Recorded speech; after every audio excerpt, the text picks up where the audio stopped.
Hey, what's up, Good Life? Thanks for joining me for today's 128 moment. You know, if 2020 has shown us anything, it's that there's a lot of things that are wrong with our world. And yet, every single year, regardless whether it's 2020 or not, we know there's things that are wrong in our lives as well. There's some things that are wrong and we know about them, but we're trying to ignore them.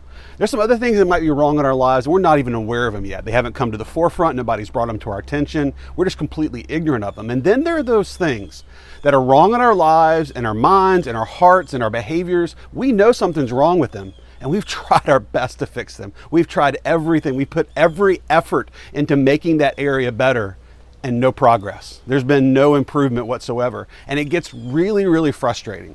That's why we're in a series called All About Jesus, diving into the book of Colossians, a 2,000-year-old letter that speaks to 2020 and every single year we've ever existed.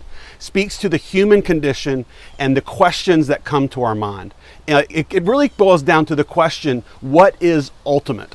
In this world, in this creation, in our lives, what's the ultimate thing? What's the only thing that really matters? We saw this weekend in Colossians 1:15 that Jesus is the image of the invisible God, the firstborn of all creation. For by him all things were created, in heaven and on earth, visible and invisible, whether thrones or dominions or rulers or authorities, all things were created through him and for him. He is before all things, and in him all things hold together. And he is the head of the body, the church. He is the beginning, the firstborn from the dead, that in everything he might be preeminent.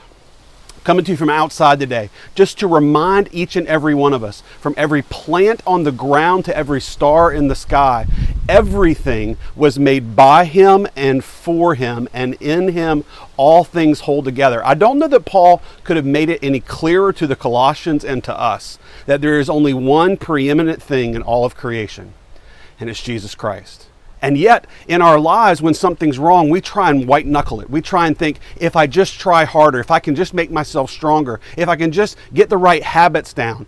And certainly, our behavior ought to be changing, but we're missing the one thing that can make the total difference. You know, religion tells us that if we clean ourselves up, if we clean up our act, if we get things right that were wrong, God might notice us.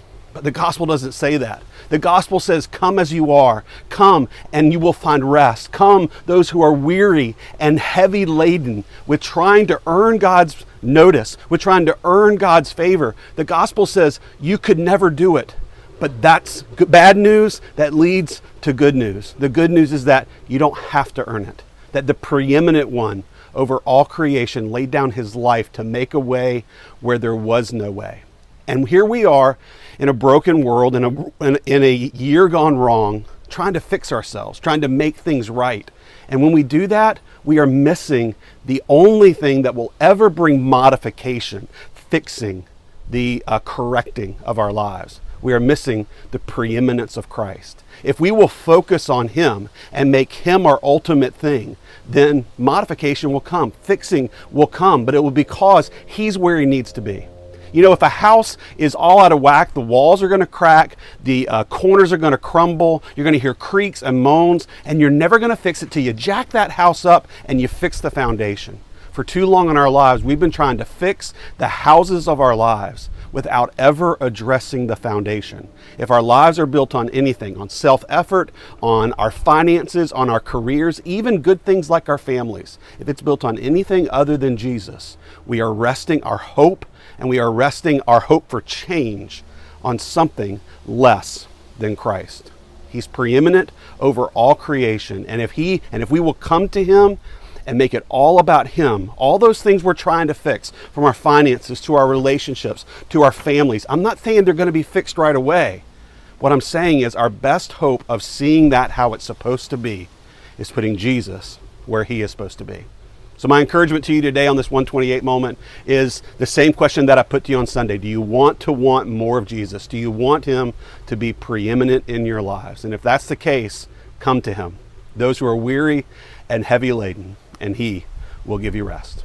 Love you guys. I miss you guys, the ones I haven't gotten to see. Maybe you'll be able to join us on Sunday, 9:30 and 11 at the venue, 9:30 online, and maybe we'll see you Friday at 128.